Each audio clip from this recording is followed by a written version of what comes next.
모두를 위한 경제 교육을 원스톱으로 제공합니다. 경제정책 브리핑 코너. 오늘도 불꽃남자 권혁중 경제평론가님과 함께합니다. 어서 오세요. 네, 안녕하십니까. 네, 불꽃남자시잖아요. 네, 맞습니다. 오늘 아주 찰떡인 주제입니다. 네. 연료금이 천정부지로 오르면서 집집마다 지금 늘어난 난방비로 한숨이 깊어지고 있어요. 생각보다 너무 많이 올라서 당황하는 분들이 있는데 얼마나 올랐나요? 이게 보통 우리가 열 요금 하면은요, 난방, 온수, 사용량을 이제 계량기로 검침해서 부과하는 요금이다라고 보시면 되는데, 당연히 이제는 이거를 대피기 위해서 도시가스가 이제 당연히 들어가게 됩니다. 그래서 도시가스 요금과 연동해서 산정하게 되죠. 근데 국제 가스 가격이 정말 많이 올랐잖아요. 전쟁으로 인해서. 네. 그러다 보니까 올해만 사실 이제는 그 열 요금이 한 3번 정도 인상이 됐던 부분이 있었습니다.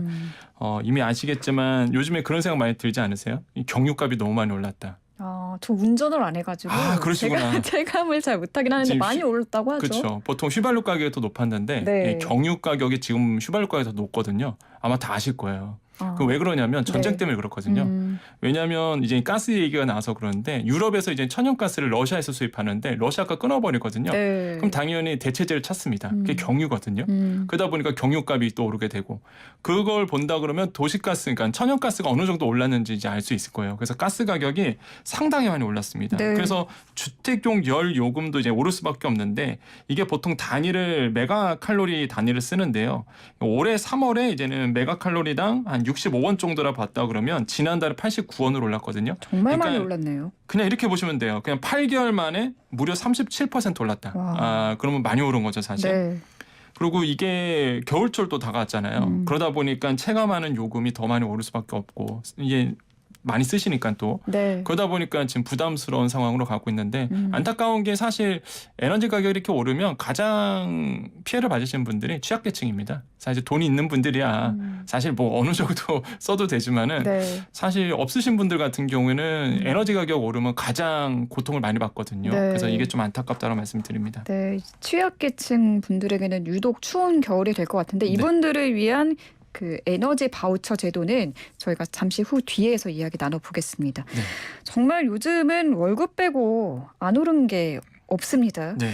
집집마다 이 난방비를 아끼려고 총력전을 펴고 있다는데 난방비 줄일 수 있는 방법 어떤 것들이 있을까요?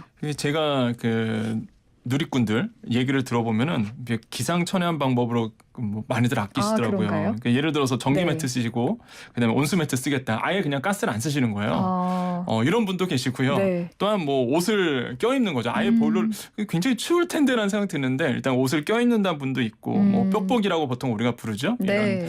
이런 것도 이젠 붙이겠다 이런 분도 계시는데 일단 그러다 보니까 몇 개는 맞고 몇 개는 틀린 부분이 있어요. 그래요? 많은 분들이 이제 전기를 쓰겠다 하시는데 전기 요금도 많이 올랐습니다. 지금 정부가 전기요금 인상분을 막고 있어서 그런 거지 사실 전기요금 더 올라야 되거든요. 그리고 오를 예정이고 그러다 보니까 사실 뭐 지금처럼 에너지 효율이 나쁜 이런 전기 매트라든지 온수 매트를 쓰시면은 사실 배보다 배꼽이 더 클 수 있다. 왜냐하면 우리나라의 전기세는 누진세율로 돼 있기 때문에 네. 어느 등급이 넘어가게 되면은 자연스럽게 전기료 폭탄 나오거든요. 그래서 이것도 사실 좋은 방법은 아닌 것 같고요. 전기장판도 해당이 되는 거죠. 맞죠. 그렇죠. 전기장판, 뭐 전기 매트, 온수 매트 사실 에너지 효율이 그래서 중요한 거죠. 그걸 잘 보셔야 되겠다는 말씀을 드리겠는데 네. 그래서 어차피 전기도 에너지예요. 그래서 이제는 아끼는 방법밖에 없다라고 볼 수 있는데 네. 그래서 정부가 이제 국토교통부가 좀 이렇게 에너지를 좀 줄일 수 있는 그다음에 따뜻한 겨울을 보낼 수 있는 이런 방법들을 좀 얘기를 하고 있습니다. 그래서 어떤 게 있어요? 난방비 아끼는 방법 5가지를 이제 소개하고 있는데 네. 첫 번째로 온수를 사용한 후에는요 밸브를 냉수 쪽으로 수도꼭지를 돌려놓는 거라고 이제는 권유를 하고 있습니다. 왜 그러냐면 네. 아마 이제 개별 난방 쓰시는 분들 다 아실 거예요. 이제 보일러 탁 틀면은 오래 돌아가잖아요. 사실 물 데피는데도 돌아가고 내렸는데도 사실 좀 돌아가거든요. 그렇죠. 네. 그러다 보니까 사실 이렇게 온수가 올라갈수록 사실 가스 사용량이 늘어나게 됩니다. 그리고 물을 쓰고 난 다음에 수도꼭지를 온수 쪽으로 놔두면요 물을 데우기 위해서요 불필요한 공회전이 생긴다고 해요. 그래서 이제는 쓴 다음에 네. 이제 냉수 쪽으로 이렇게 돌려놓는다. 이거 좀 생활하시면 좋을 것 같고요. 신기하네요. 네. 이 수도꼭지만 냉수 쪽으로 돌려놔도 아낄 수 있는 거예요? 그렇죠. 난방비를? 공회전이 덜 들어간다. 뭐 피부로 느끼기에는 못 느낄 수 있어도 이제 에너지잖아요. 네. 조금이라도 아끼는 거죠. 그다음에 외출할 때도 있습니다. 이거는 많이 알고 계시는데요. 외출 모드로 틀어놓는 거죠. 그래서 잠깐 외출할 때는 오히려 보일러를 꺼두면요. 이걸 다시 데피는데 또 오래 걸리잖아요. 그래서 방을 안 씻게 하는 방법으로서 외출 모드를 틀어놔서 이거를 좀 에너지를 좀 아낀다라고 볼 수가 있겠는데 그런데 이런 부분이 있어요. 항상 이렇게 말씀드리면 아니 도대체 그러면 외출의 기준이 뭐냐 이거죠. 그 외출 시간 기준을 알아야 뭐 이게 어느 정도 틀어놔야 될지 외출을 해야 될지 아니면은 뭐 꺼야 할지. 예, 10시간 이내로 귀가한다라고 본다 그러면 이제 외출 모드로 해놓는 것이 좋다라고 네. 이제 정부는 권유를 하고 있습니다. 10시간 넘어서 집을 비우게 되면은 아예 끄고 나가는 게 더 낫고요.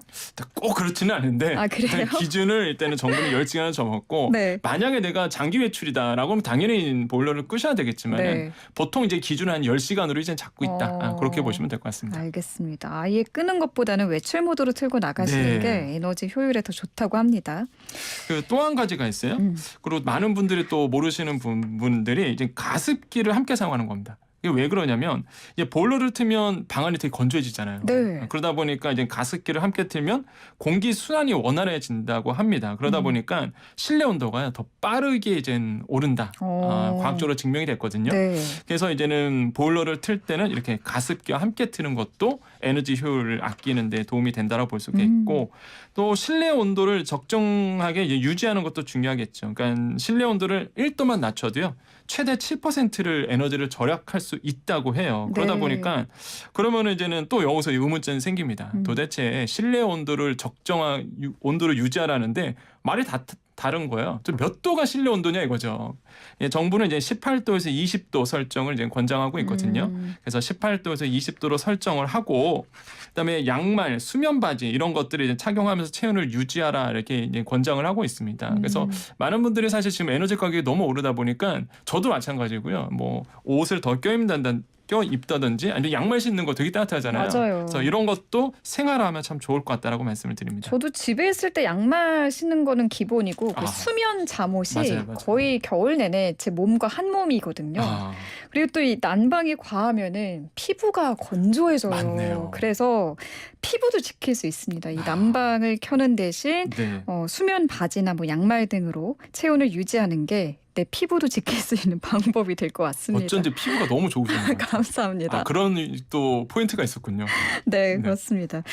또 에너지를 아낄 수 있는 방법 어떤 게 있을까요? 네, 마지막으로 이제 원룸이 아니라면 난방 밸브를 좀 확인하시면 되겠습니다. 보통 이게 뭐냐면 방이 2개 이상이신 분들은 사실 각 방에 공급되는 온수 밸브 조절 벨트가 있잖아요. 그래서 다 있어요. 이거 찾아보시면은. 네.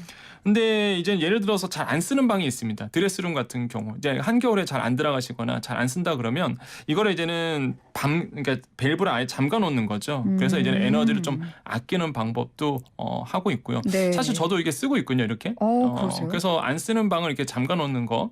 또 좋은 방법이다. 근데 다만 그런 건 있습니다. 혹한기 같은 경우에는 이제 동파를 막기 위해서 그때는 이제는 방 밸브를 다 열어갖고 이제 얼지 않도록 난방수를 순환시키는 것도 꼭 기억을 하셔야 되겠습니다. 알겠습니다. 이제는 에너지 바우처 제도에 대해서 이야기를 해볼게요. 취약계층의 난방비 부담을 덜어줄 수 있는 제도가 에너지 바우처 제도. 맞습니다. 맞죠? 이게 이렇게 아끼잖아요, 사실. 네. 근데 아껴도 사실 저소득층 같은 경우에는 한계가 있거든요. 그러다 보니까 정부가 이렇게 뭐 모든 국민들이 이제 겨울을 따뜻하게 보낼 수 있도록 에너지 취약계층에게 에너지 바우처, 그러니까 이용권이죠. 이런 것을 지급하게 됩니다. 그래서 이런 제도가 있는데 뭐 사용할 수 있는 게 전기, 뭐 도시가스, 지역난방, 등유, LPG, 에탄올 이런 것들을 이제 구입할 수 있도록 하는 제도거든요. 사실 등유를 안 쓰신 분들은 감이 안 오실 거예요. 제가 예전에 한번 등유 써봤습니다. 일이 있어서 제가 잠깐 등유 쓰는 집에서 한번 살아본 적이 있었거든요. 네.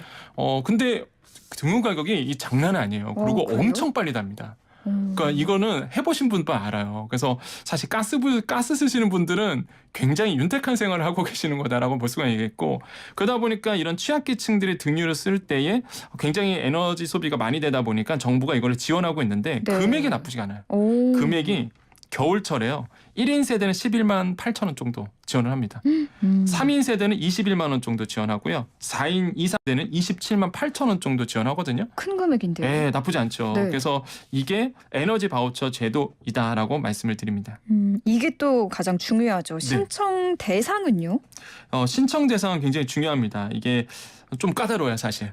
이제 소득 기준도 있고요. 그 다음에 세대원 특성 기준을 모두 충족을 하셔야 되겠는데 일단 소득 기준 같은 경우에는 생계급여, 그 다음에 의료급여, 주거급여, 교육급여 수급자가 해당이 됩니다. 그래서 아마 이 급여를 받으시는 분들만 해당되다 보니까 내가 나도 사실 저소득계층인데 나는 왜 안 줘? 이럴 수도 있는데요. 일단은 급여를 받으시는 분들만 가능하다라고 말씀드리겠고 사실 이 부분은 많이들 모르시는데 주거랑 교육급여 수급자는요. 22년 한시적 지원 대상자입니다. 그러니까 원래는 생계급여랑 의료급여 분들만 줬었어요. 이게. 네. 그러다가 22년도에 한시적으로 지원 대상이 포함되면서 주거랑 교육급여 받으시는 분들도 이거 신청할 수 있거든요. 근데 아직도 신청을 안 하신 분도 꽤 됩니다. 몰라서. 이 에너지 바우처를. 그렇죠. 에너지 바우처를요. 그래서 이거를 내가 이제는 주거급여나 교육급여를 받으신 분들이라면 이거를 고려해 보셔야 되겠다 말씀드리겠고. 그런데 네. 지금 생계급여, 의료급여, 주거급여, 교육급여 이렇게 있잖아요. 이 네. 중에 하나의 급여만 수급하는 분들도 그럼요. 해당이 되는 거죠? 그럼요. 당연하죠. 그래서 생계급여, 의료급여, 주거급여, 교육급여 수급자면 됩니다. 그래서 하나라도 급여를 받으시면 해당이 되겠고요.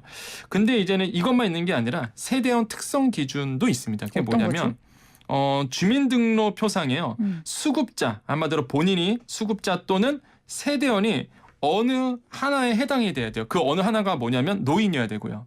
노인이 있어야 되고요. 그러면 노인의 기준이 뭐냐? 57년 12월 31일 이전 출생자 분들이 되고요. 네. 또는 영유아, 그러니까 주민등록 기준으로 16년 1월 1일 이후 출생자여야 됩니다. 네. 그다음에 장애인도 되고요. 임산부, 그다음에 중증 질환자, 희귀 질환자, 중증 난치 질환자, 그다음에 한부모 가족, 소년 가장 이런 분들이 세대원에 본인이거나 아니면 세대원 중에 포함이 돼야 되거든요. 그래서 이 두 가지 기준이 만족을 해야 됩니다. 그래서 좀 사실 에너지 바우처가 큰 도움이 되는데 막상 이제 받으려고 그러면 좀 약간 까다로운 부분이 있어요. 네. 그래서 이런 부분을 한번 체크를 해보셔야 되겠다 말씀을 드리겠습니다. 이 세대원 중에 한 사람이거나 아니면 내가 이 중 한 가지만 해당이 돼도 대상이 되는 거죠. 그래서 내가 아까 수급자라고 말씀드렸잖아요. 급여 수급자신데 본인이 이게 해당되거나 아니면은 같이 사는 이 세대원들 중에 이런 분이 계시거나 그러면은 이제 해당이 된다라고 말씀을 드리겠습니다. 네. 그럼 이 신청 대상에 내가 포함이 된다 그러면은 어떻게 신청하나요? 가장 추천드리는 방법은요. 복지로 사이트입니다. 그러니까 많은 분들이 이제 내가 복지 대상인지 아닌지부터 시작해서 내가 뭔가 정부로부터 이제 도움을 받을 수 있는지 없는지, 그러니까 안타까운 사건이 되게 많아요. 그러니까 생계가 문제가 없다가 갑자기 이제는 가게가 무너지면서 내가 이제는 수급이라든지 아니면 복지를 받을 수 있는 기준이 됨에도 불구하고 내가 못 받는 케이스가 굉장히 많거든요. 사실. 네. 그런 이유가 일단 여러 가지 이유가 있다고 해요. 뭐 자존심에 대한 문제도 있겠고, 그다음에 무엇보다 내가 보호를 받아야 되는 위치인지를 모르시는 분들이 굉장히 많아요. 그래서 제가 항상 추천드리는 게 바로 복지로 사이트입니다. 복지로 사이트는요, 가면은요, 나의 정보만 집어넣으면 내가 모든 어떤 복지를 받을 수 있는지 다 나와요. 그러니까 아직도 이게 복지로 사이트를 잘 모르시는 분들이 좀 안타깝다고 말씀드리겠는데 마찬가지입니다. 에너지 바우처도요. 이렇게 복지로 사이트를 가서 온라인 신청도 가능하고요. 근데 내가 이제 온라인을 잘 몰라. 이제 시니어분들 같은 경우는 잘 인터넷을 잘 모르시다 보니까 어려우실 수 있죠. 그러면 주민등록상 거주지의 읍면동 행정복지센터에 가셔갖고요. 에너지 바우처를 이제 물어보시면 됩니다. 근데 중요한 게 이게 있습니다. 제가 왜 이 시간을 통해서 소개를 해드리냐. 네. 곧 마감이 돼요. 언제까지인가요? 예, 12월 30일까지입니다. 그러니까 이게 시작이 5월 25일부터 신청 기한을 받았거든요. 그래서 이제 그때 신청하신 분들은 여름 것도 받았었고 이번에 이제 겨울이잖아요. 그래서 겨울에 에너지 바우처를 받는데 이게 12월 30일까지는 신청 기간이기 때문에 꼭 얼마 남지 않았습니다. 그러면 내가 만약에 이 기간 안에 신청을 했다. 그러면 내가 겨울 바우처를 언제까지 받을 수 있느냐. 이게 10월 12일부터 내년도 23년도 4월 30일까지 내가 이제는 바우처를 받을 수 있거든요. 네. 쓸 수 있는 거죠.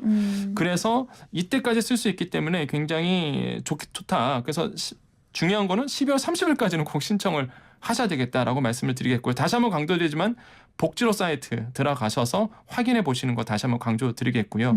그럼 바우처를 사용할 때는요. 두 가지 방법이 있습니다. 이게 요금 차감이 있어요. 그게 뭐냐면 전기, 도시가스, 지역 난방 중 한 개를 이제 선택하게 되는데 여기에서 이제는 내가 에너지 바우처 받은 만큼 이제 도시 요금이 이제 차감하게 되는 부분이겠고요. 그다음에 국민 행복카드라고 있습니다. 국민 행복카드를 사용하게 되면 등유, LPG, 연탄, 전기, 도시가스 이런 것에 대해서 이제 바우처를 쓸 수 있도록 해놨거든요. 네. 그래서 만약에 해당되시는 분들은 꼭 에너지 바우처를 사용하셔갖고요. 이번 겨울을 좀 따뜻하게 보내셨으면 좋겠다라고 생각을 해봅니다. 네, 12월 30일까지 신청하실 수 있고 복지로 사이트에 들어가셔서 확인하실 수 있습니다. 제가 지금 초록창에 말씀 들으면서 네. 이 초록창에 복지로 사이트를 검색을 해서 들어가 보니까 네. 내 상황에 맞는 복지 혜택, 지원이 무엇이 있는지 네. 이 손쉽게 확인이 되네요. 맞습니다. 네, 에너지 바우처뿐만 아니라 내가 어떤 그 정부의 지원을 받을 수 있는지 맞습니다. 확인하실 수 있으니까 네. 이 복지로 사이트를 꼭 한번 들어가 보셨으면 좋겠습니다. 예, 정말로 강조를 잘하셨는데요. 그래서 이제 복지로 사이트에 가보시면 말씀하신 것처럼 나의 생애 주기별로 이게 사실 다 나와요. 그러다 보니까 제가 좀 안타까운 사례가 굉장히 많이 접해서 그렇거든요. 그러니까 본인이 복지를 받았음에도 불구하고, 그러니까 정부의 보호를 받을 수 있음에도 불구하고 정보가 없고, 그다음에 내가 모르다 보니까 이거를 못 받으신 분들이 굉장히 생각보다 많아요. 이거 방송 들으시면 에이 그런 사람이 어디 있어 그랬을 텐데 생각보다 되게 많거든요. 네. 그래서 이제는 혹시나 지금 내가 갑자기 좀 어려워졌잖아요, 경기가. 내가 지금 좀 어렵고 힘들다 하신 분들은 일단은 뭐 오프라인으로 가면 사실 이제는 자기 체면도 있고 이런 분들이 좀 있거든요. 네, 그러면 이제 그럴 수 복지로 사이트에 있죠. 가셔서 네네. 온라인으로 한번 조회를 해보시기를 다시 한번 강조를 해드리겠습니다. 네. 오늘 난방비 절약 방법과 취약계층의 난방비 지원제도, 에너지 바우처까지도 알아봤는데요. 이제 불꽃 남자답게 네. 나만의 그 에너지 절약 방법이 혹시 있을까요? 네, 일단은 대중교통 이용하는 거고요. 당연히 에너지를 아끼는 전체적으로 거시적으로 본다 그러면 네. 개인적으로 봤을 때는 좀 옷을 껴입는 편이거든요. 그러세요? 집에서도 양말을 꼭 신고. 수면 잠옷도 혹시 입으세요? 그럼요. 수면 잠옷까지는 아니지만 네. 그래도 수면 양말은 신습니다. 그래서 사실 발만 따뜻해도 도움이 되기 때문에 맞아요. 이 발만 진짜 약간 보온을 해주면은 네네. 몸 전체의 냉기가 조금 가시는 느낌이거든요. 맞습니다. 그래서 이제 보통은 저는 이제 수면 양말 같은 것도 하고 특히 지금처럼 이제 눈이 많이 날리고 있잖아요. 네, 눈이 정말 많이 옵니다. 갑자기. 예, 지금 이제 뭐 오늘 황사 눈이라고 얘기를 하는데 일단은 이렇게 추운 겨울에는 제가 봤을 때는 뭐 쓰는 것보다 아끼는 게 더 중요하다고 저는 생각하거든요. 그래서 이제 불필요한 난방 줄이고 그다음에 수면 양말 신고 그래서 뭐 내복도 튼튼히 저 지금 내복 입었거든요. 그 내복도 입고 다니면서 네. 올 겨울 좀 따뜻하게 보내시기를 다시 한번 좀 권유를 해드리겠습니다. 맞아요. 요즘 너무 경제가 어렵다 보니까 네. 정말 아끼는 게 최고의 재테크가 그럼요. 아닐까. 예, 저희가 예. 일부 이슈 인터뷰에서도 비슷한 이야기를 해드렸는데 네. 아끼는 게 최고의 그 네. 재테크인 시대인 것 같습니다. 맞습니다. 눈이 많이 오는데 조심해서 가시고요. 네. 오늘 말씀 잘 들었습니다. 감사합니다. 네, 감사합니다. 네, 지금까지 권혁준 경제평론가와 함께했습니다.